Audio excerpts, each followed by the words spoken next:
everyone, and welcome to Screams After Midnight. I am Peter, that is Tim. We talk about horror movies on this show, and on this episode we are continuing our 2018 catch-up season of February with Hellfest. In fact, it's worth mentioning, I mean, I didn't know this when we recorded the last few, but you're probably getting 2 episodes a week for most of February, just because we got all these 2018 episodes that we're kind of getting out there before we do our top 10 and worst 10 at the end of the month. So, Hellfest is one we missed. It came out, I don't know, August-ish, I think, last year. I think, yeah, might have been like around September for us, maybe creeping up into October. But yeah, it might have been, yeah, something like that. So, and I got really confused a lot because there was also a movie that came out that was direct-to-video called Bloodfest, and I kept mixing the two up. Bloodfest looked terrible, though. Like, you know, like it was direct-to-video, like 3 out of 10 or whatever it was on IMDb. Like, I was like, yeah, we can probably know that one. Yeah. Hellfest got a theatre release, so some people have actually seen it. And we'll start spoiler-free, of course, as we always do. We'll give you a warning in the middle before we go into spoilers. The premise of this one is that there's a horror festival, horror sort of theme park on Halloween called Hellfest that has scary rides. So I think, you know, you usually have the one haunted house ride at your fair. This is just a fair full of those and other creepy attractions. Kind of thing. Yeah, they do a lot of like you know, these types of things over here. Probably like one of the most notable ones is the Universal Horror Nights, which I've gone to like the last 3 years, and that's really fun. I like those a lot. I don't know if you ever been to one of these. I have not. That's always in the same place though, right? Because the implication I got from this one is that this one travels in the movie. Yes. Yeah, so there's like some theme parks that like during, you know, like late September and then like all throughout October they'll, you know, just throw up like, you know, sections for haunted mazes and, you know, turn stuff into spooky stuff or whatever. But then there are like places that they're kind of like pop-ups, like, you know, they'll just find maybe some empty warehouse space, or like, you know, back home in Rhode Island, you know, they used to have like kind of, you know, like cornfields and stuff where they would, you know, just kind of like big tracts of land where you can set up, you know, like little, you know, kind of easy pop-up kind of stuff. So yeah, there are things that do it like this. This seemed like a really big scale to just kind of out of nowhere. Yeah, this felt huge. It felt like there was sections to this, like it was like a huge theme park level of size, where, you know, the security guards on the mics are like, hey, we've got a problem with the hell maze, we've got a problem with this thing, we've got a problem with that. I was like, okay, how big is this place? But this is the premise is that they go to one of these things, this group of friends who are all college aged, and they go to this thing, but there's a real killer stalking the fairground, and because everyone is like being scary anyway, because there's props of dead people, it's not that noticeable, right? So he's getting away with doing a lot without being noticed, and that's kind of the gist of it. That's the premise. A couple of actors I recognise in this. Amy Forsyth, who is the lead, she was in Channel Zero season 2, so I knew her from that, and I also recognise, I think it was I want to say Cynthia Mercado is the short-haired girl. She was in Arrow, so I think she was in the Scream TV show as well. Now I think about it, which I never finished, but I saw a little bit of it. It was really bad. I don't recommend it. Yeah, I didn't have much interest. Yeah, it was really, really, really bad. But yeah, so that's the general setup. The actual setup for the characters isn't really that in depth. Like, there's no like, it's one of these things where you expect, like maybe the main girl's like coming back to her hometown because her father died or something like that, and there's like some trauma or something. It's not that at all. She's just away. She's been away at college studying. She's coming back, and the only sort of like drama like between the characters is that they thought she might not show up because she's dedicated to her studies, but she did show up. So we'll try and set her up with this guy she likes, and that's it. That is the character story. Which isn't really a complaint so much. It's just an observation that I'm almost glad they didn't try to shoehorn in some kind of dramatic thing to it. No, yeah, I do like that. The only thing that kind of bothered me is, again, it's one of these situations where I couldn't help but wonder, like, why are all these people friends? Like, you know, you have like the main character, you know, like you said, yeah, she's very like studious and very, you know, I don't want to say like nerdy or anything, but she seems like very kind of quiet and maybe, you know, not like a super fun, outgoing type. But then, like, you know, the best friend, she seems like kind of like a, you know, full on sorority girl kind of type. And then, yeah, the other friend is like, this like crazy goth punk chick kind of person, and then I don't know, it just always it seems so weird. It's not the worst example of it. I think, Joe. Sure. I think the reason why horror movies do this, especially, is because it's a really quick way that if you don't remember character names, you don't even remember necessarily what. Sure. Like, Yeah. it's a really quick way so you just glance at a person. That's the gothy one. That's the brainy one. That's the like. You just look at them. And understand immediately without even thinking about it who's who, and you remember who's who, even if you never remember a single name. And Fair. I think that's why they do it, although sometimes they go far too far, and you're like, this is like, these people wouldn't like each other. This was less egregious than most, I think, in that front, just because it didn't feel like they were to the same extremes that sometimes they are. Like, like it was a bit more muted compared to normal. Yeah. Like the friends were annoying, but they weren't like to the point where sometimes in a movie you have a guy that's like, like punching people in the balls and like making fun of their mom and stuff, and it's just weird. Like, why are you friends with this person? There was nothing like that. Like the short-haired girl was probably the most annoying, but mostly only early on. I felt like she kind of smoothed out a little bit as the movie kind of. Yeah, not for me, but I mean, okay, she dials it down a bit. Maybe it's more that she got less screen time as the movie went on. So that's true. So yeah. I just didn't notice it as much. But yeah, so I mean, I guess I'll ask the question. Tim, did you enjoy Hellfest? So I wouldn't say I necessarily liked it or that it's a good movie, but I will say I'm a little surprised. Like, I'm gonna be like slightly positive on it. There was some stuff that I did like. Brace yourself, folks. Slightly positive. We're entering into unknown territory here. Slightly positive. Well, I mean, what did you think going in? Like, did you think it was gonna be good?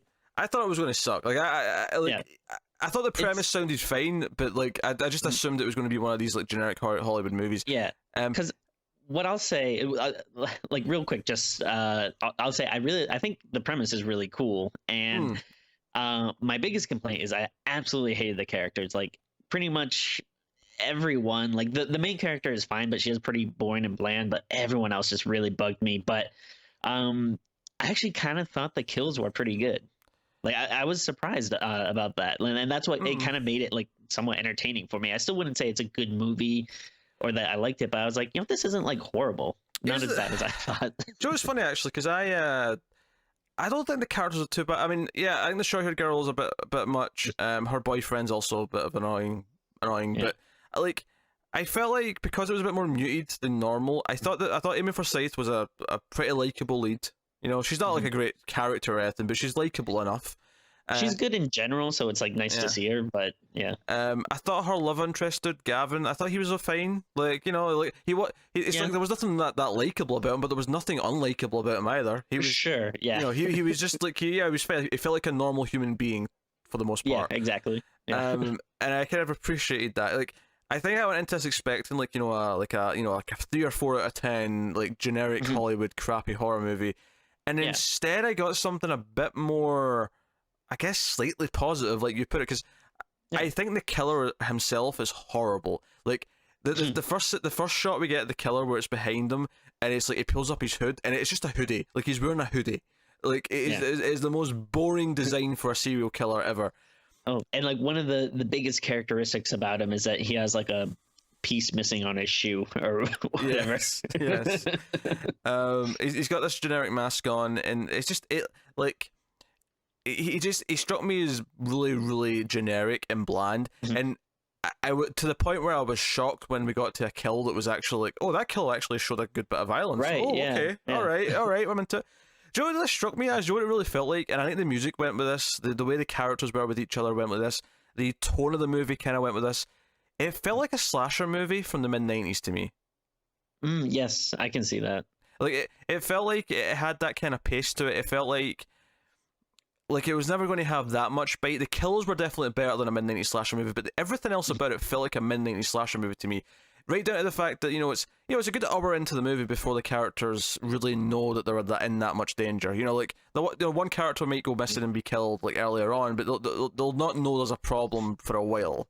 Yeah, I think that's one of the most interesting aspects about it is, you're in a situation where you don't really know that you're in danger, where I mean, in actuality, you're supposed to be scared and be in danger. So, the people are constantly kind of laughing and scoffing it off. Like that is a very interesting, a way to look at it, especially um, the, I guess, kind of the first, or I mean, maybe technically it'd be like the second, like, kill that where, kind of early on where it's kind of like, right in plain view, and the other characters, you just kind of think it's like part of the ride or a house or whatever you're in. Like, yeah. it's like, oh, this is like actually kind of like a cool, interesting idea. That was basically the trailer, was that scene, and then like the scene where they go to like a security guard, and he's like, "What? You came here to be scared? They're doing their job. Like, what do you want from me?"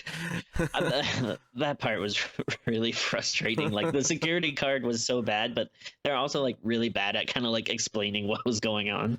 Yeah, they're just kind of rambling about someone being kind of creepy, and I'm like, no, give them the details, be specific, say what's going on.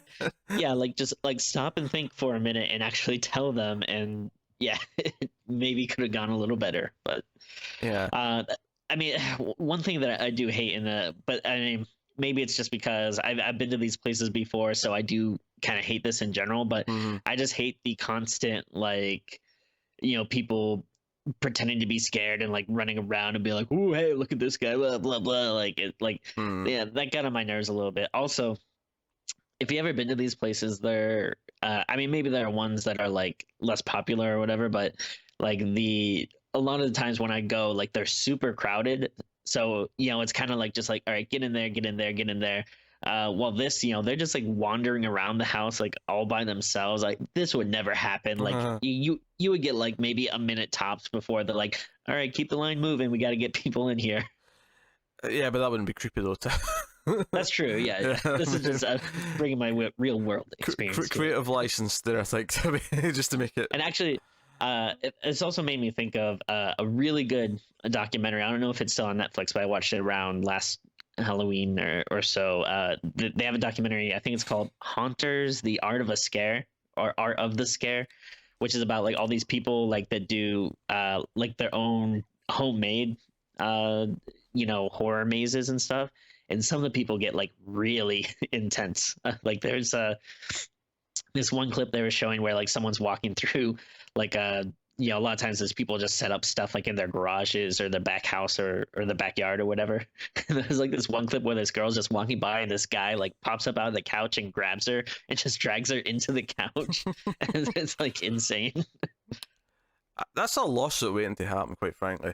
Well, these like little like homemade ones, they make you sign like all these waivers and stuff because of like they're run by like freaks that are like, I just want to like scare people and torture them.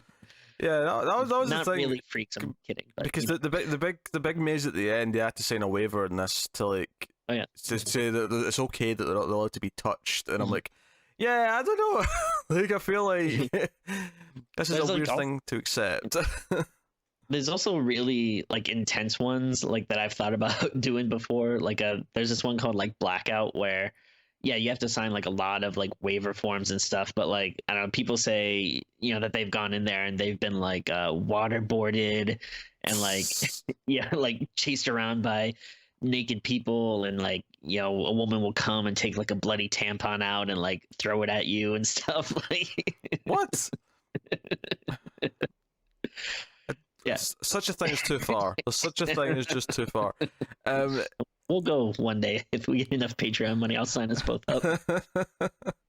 Oh yeah, we can come back and talk about how someone attacks with a bloody tampon. Oh dear, Tim took that bullet. Yes, I'll say you know, but in reality, I grabbed you and pulled you in front of me.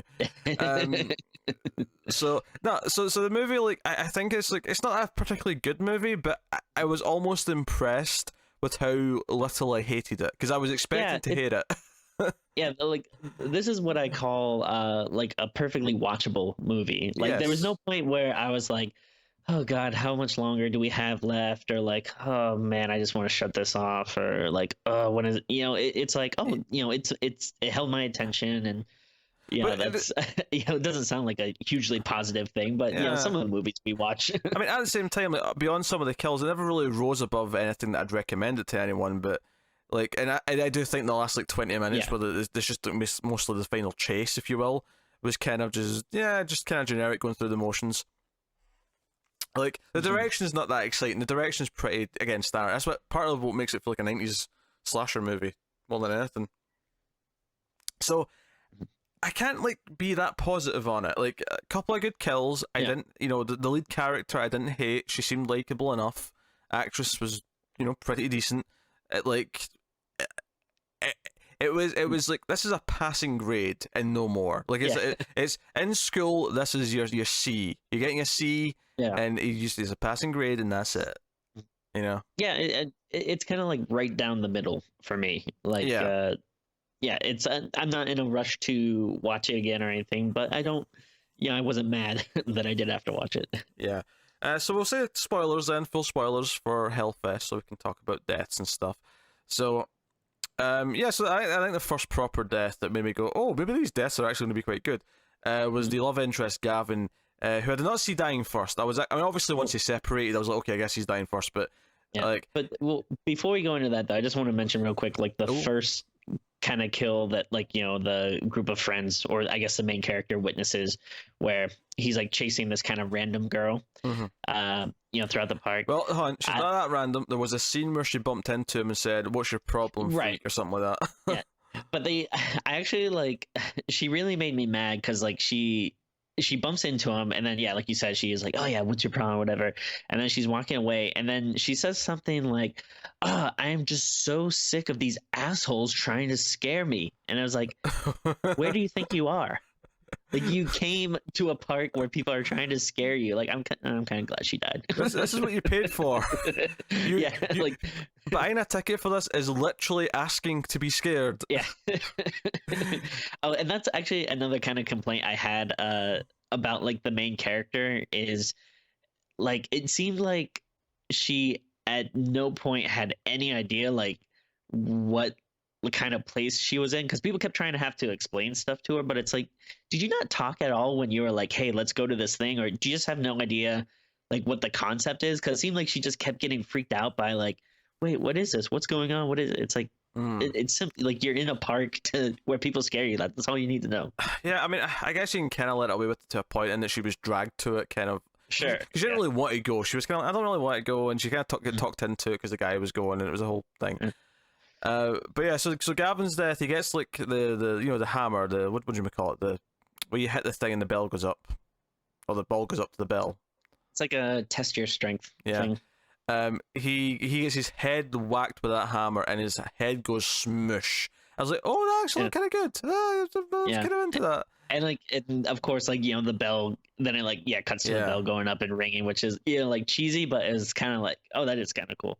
Yeah, I mean, like, if I'm just gonna have this fun silliness, then that's cool. Yeah, because I actually really liked when the short-haired one like volunteered for the guillotine, because you hear Tony Todd's voice throughout. He's like the announcer in the park, and he eventually shows up and he's like, oh, we're going to do like an execution, and she volunteers, and obviously it's fake, and it's like they're teasing that it could be real, and the main girl thinks it's going to be real, and it's not. It was a fake head, and then her head pops up and she's all fine. Yeah. But then the executioner, once the curtain's drawn, is the killer, and he puts her head actually in it properly, and he's going. And I actually really liked that it didn't cut her head, and then because he touches the blade afterwards and goes, and he's like kind of disappointed, and I'm like, this makes sense. This is never actually meant to cut anything. Right. That was my like. Yeah. My first thought is when he's setting everything up, I was like, wait, why would they have a real guillotine? Like, like, why would it be sharp enough to actually cut through a human head? But it didn't. It got maybe a centimeter. Like, it was just this bloody line in the back of her neck. Like, it looked painful, but it wasn't like anything close to decapitation. Yeah, like I did like squirm a little bit in the movie because it went like scenes like that where I was like, oh yeah, that's pretty bad. And the scene before with her boyfriend in the eye was like, oh, I was. Yeah, not excited about that. Yeah, you see the thing going right in his eye, which looked quite grisly. But I was almost disappointed though, because I thought the real horror of this was going to be that he's going to have to keep dropping it and like just like hack away, bit by bit. But she ran away before that could happen. She ends up just getting stabbed, and then her boy or the other guy gets stabbed like almost immediately at the same time. And like that was disappointing because I felt like we had a couple of really good deaths, and then those two. Because those were kind of the last deaths in a way, because after that it became about chasing the final two girls who both survived. So, on the one hand, Yeah, it is disappointing because yeah, there's nothing special to it. But I do kind of like the idea of like the killer just being like, all right, yeah, I'm kind of done with like theatrics. Like I just want to get my kill on. Mm. Um, two things that like drove me crazy is one, yeah, during the guillotine scene when they she tries to rush on stage and the security guards stop her, and then afterwards the security guards are like, well, now we're gonna call the police on you, and it's like, why? Like she thought her friend was getting killed. Like that's not all right. Yeah, maybe you can be like, listen, lady, you got to understand this is what the park's about, but you don't need to call the cops on them.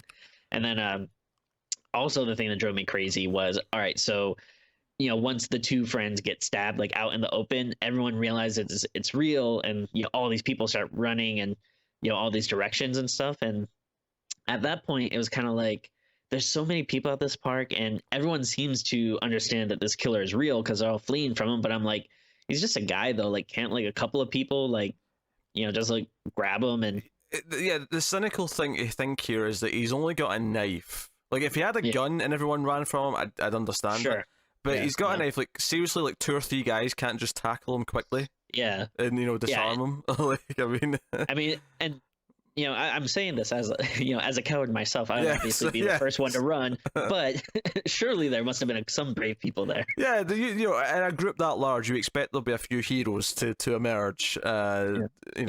Again, given that he's got a knife, you feel like a few people can tackle him and it'd be over quite quickly. But the last 20 minutes is just kind of him chasing them through like Yeah. various haunted houses.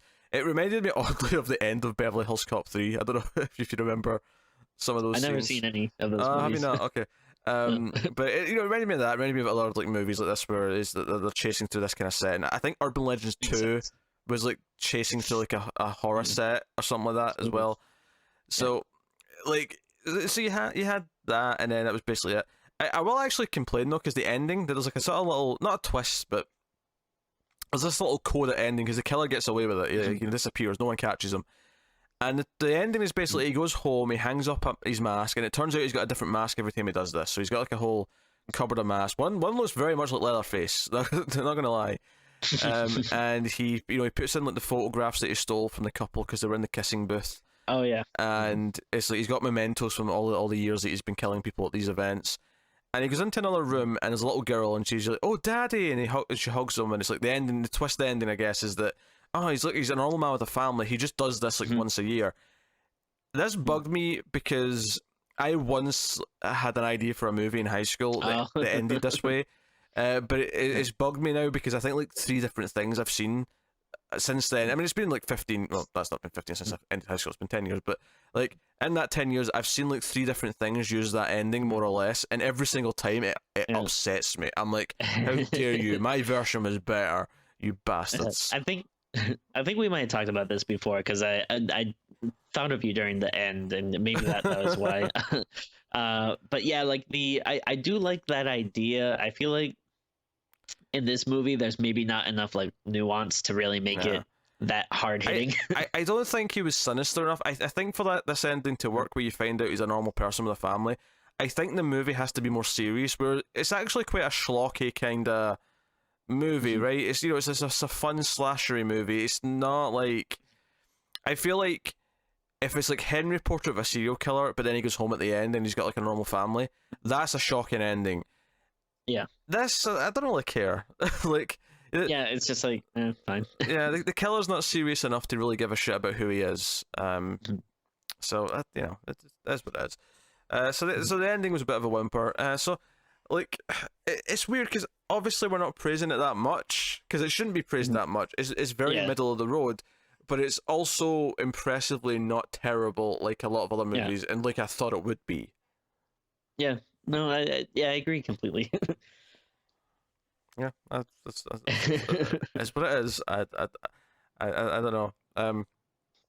Like this is a perfect streaming movie. I think like it's Mm. not something you really want to spend money on, but if you're just looking for something you haven't seen before and something you don't really have to think too hard about, and yeah, we'll have like a little bit of some good gore, and it's what, it's like 90 minutes. Like, it doesn't eat up your time or anything. So it's actually a surprisingly decent watch. But again, there's nothing about it that will actually make you like think like, oh, hey, this was actually a good movie, or I loved it, or whatever. Yeah, and honestly, anything positive we've said, like this only applies if you like 90s slasher movies. Like if like you could hate everything about this, and I wouldn't be that surprised. Yeah. Like I really wouldn't. There was like one scene where they were, they're just kind of all talking about the park and stuff, and the camera just was constantly like circling them. I was like getting dizzy. I was like, what is this, like Michael Bay shit where you're just having a conversation, you don't have to keep moving the camera? It drove me crazy. Yeah. Also, there you go. Also, like another super annoying thing about that girl Abby, so they have like the VIP passes, which, if you ever go to these places, sometimes the lines can be really long. So, usually they'll have some type of fast pass or VIP pass where there'll be like a secondary line that's a lot shorter. Priority pass.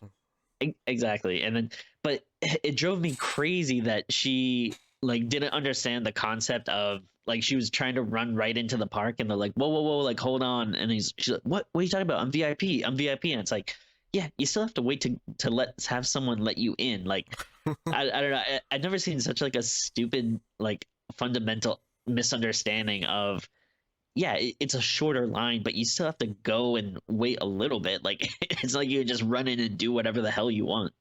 Yeah.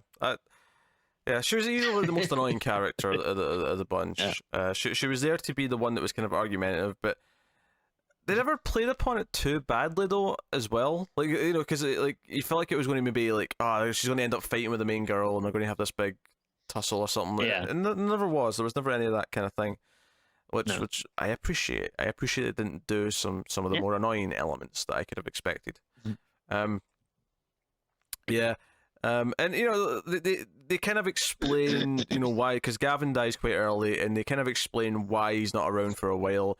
It's like he's still texting him because the killer's got his phone, and then I kind of liked when the other guy kind of spoiled the surprise, because the reason why he stayed behind was it was going to try and go and buy one of the stuffed toys that you're supposed to win, because he kept trying to win her a stuffed toy and he was shit at it, so he tried to offer the guy like a lot of money, and I'm like, just give him one. Like, what's the point? Like, if he pays you like 3 times the price of trying, then just like, well, I mean, let's say the average people who win one of these things is 1 in 4. If he pays you 4 tickets worth, just give him one. It's just fine. I think the problem was he said to the guy, like, hey, I spent a lot of money, can I just get one? And the guy was like, no. But I feel like, no. You should have offered him. He offered him $50. No, I think he only said, he's like, I think he said like, hey man, I spent like $50 trying to win one. Can I just get one? Oh, did he? Okay, I thought he offered him 50. Well, in that case, you should have just ordered him a couple of tickets worth of money and said, hey, can I just get one? Can I just buy one? Yeah, and I apologize if I misremembering. You may be right. No, you may be right. Maybe I misheard it. But like, yeah, I feel like once you walk away from the booth, like if at the time at the booth he said, hey man, I just spent $50, can I just get one? Maybe the guy should have just been like, all right. But once you walk away, I feel like the transaction ended, and you would have to grease his palms like a little bit more, like, hey man, can I just throw you like another $15 or whatever? But good on that guy for refusing them. He's a model employee. I don't think people with money should just be able to buy whatever, buy their way into whatever they want. Like, sometimes people have to learn, like, money can't get you everything. But well, Tim. Well, I agree with the sentiment. We're talking about a stuffed toy. I feel like money should be able to buy anyone a stuffed toy. Maybe. We're not talking about success here. We're talking about a stuffed toy. We're not talking about respect. We're talking about a stuffed toy. Yeah. Fair, but still, there are rules in this society, and you love a movie with rules, and good on this guy for sticking to his guns. I can't believe you're throwing "you love movies with rules" that in my face when it comes to this scene. Jesus. Yeah, so no, but so I like when the other guy like spoiled that and said no, that's why he's away trying to that's why he's not here. He's trying to win your stuffed toy, and she knows he's terrible at it. So it kind of felt like a justification to just assume he's okay for a while. I was like, Yeah, that's okay. That's actually makes sense that he's taking a while because he was shit. yeah, no, it actually, actually made sense, and yeah, I don't want to say it's like the smartest thing in the world, but maybe from this type of movie, it's like a little more clever than you normally would expect. Yeah. Well, let's take a What movie. about what about the bathroom scene? The bathroom scene? Yeah. You mean when she's drying her hair? Because she gets like sprayed with gunk from like a zombie or whatever it is. Oh yeah, that A was like witch. super crazy. Like it's one thing to have people. Okay, first of all right, yeah. So they'll go into the section where people can touch you, which But they're not there yet, though. That's worth mentioning. They're not there yet. okay. Oh, okay. Well, I guess two things I want to bring up. So there's this idea where yeah, people are gonna try to scare you, and then even some places people will touch you. But when they get to the place where people touch you, it's like it's not like people jumping out and grabbing your shoulders and scaring you. It's like literally someone picking you up and running away with you, which I think is like still a little like too crazy. Yeah, I feel like Uh, the waiver they sign should specify what types of touching they're permitting here. yeah. Because Yeah, because like if I did that, I would assume it's someone's just gonna like grab me from behind and go like boo or whatever, you know? Like, all right, fine. Like if it just says we're allowed to touch you, sign this waiver, it's like, well, you could touch someone anywhere you want with with Yeah. that contract signing and not be held accountable. Oh yeah. At the I'm very president, least, love that. yes, at the very least, it should specify, not these body parts, right? Yeah. Your crotch is off limits, that kind of thing. Anything sexual, not good. We're talking Yeah. shoulders here. We're talking, grabbing an arm or something. Yeah. You specify. Yeah, but like literally, yeah, the picking up the guy's girlfriend and just like dragging her to a place where he has no idea where she is. Yeah, maybe not the best idea. Yeah.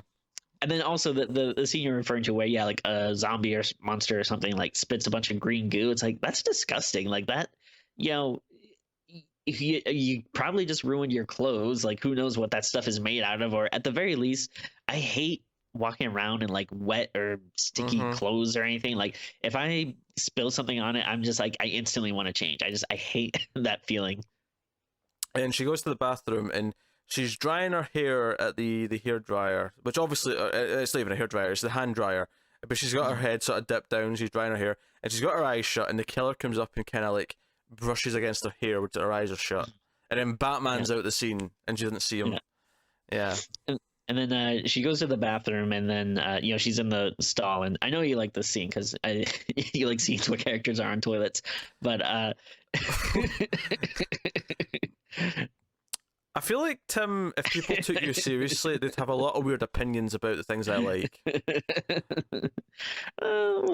Actually, yeah. Well, I think people take me seriously, but luckily, people know to disregard half the shit you say. We'll see about that. I'll change some minds. But the first of all, I'm pretty sure this came out before the new Halloween, but I couldn't help but think of Halloween during the scene because yeah, he's shaking the door trying to get in, and then she's going under the stall. But I mean, unlike Halloween though, the guy seems pretty stupid and doesn't know to just go to the other stall. I'm fairly certain though that neither of those movies were sort of revolutionizing like bathroom horror scenes with that though. True. Yeah. I'm sure crawling to the next stall was done a long time ago. Oh yeah, sure. I mean, you would know, but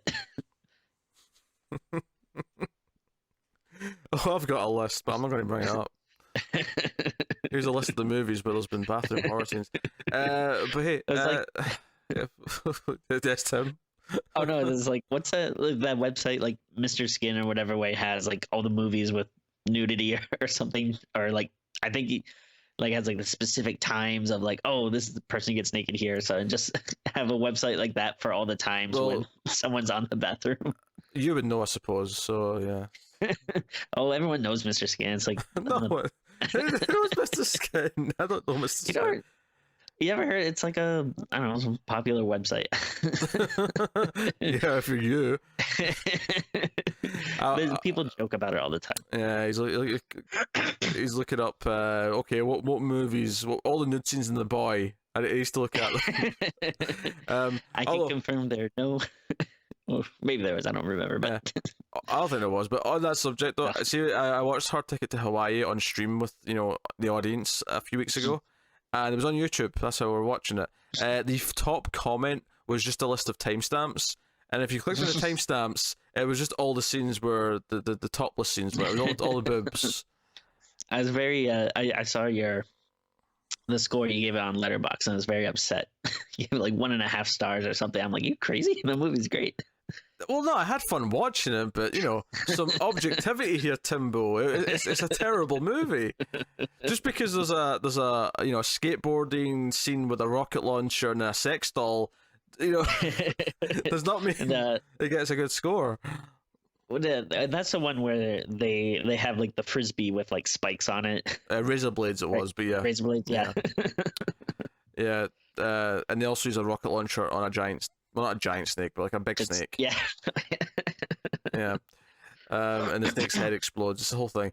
But yeah, so that's Hellfest. I mean, it was Hellfest about 2 minutes ago. We kind of diverged into Hard Ticket to Hawaii, also worth watching.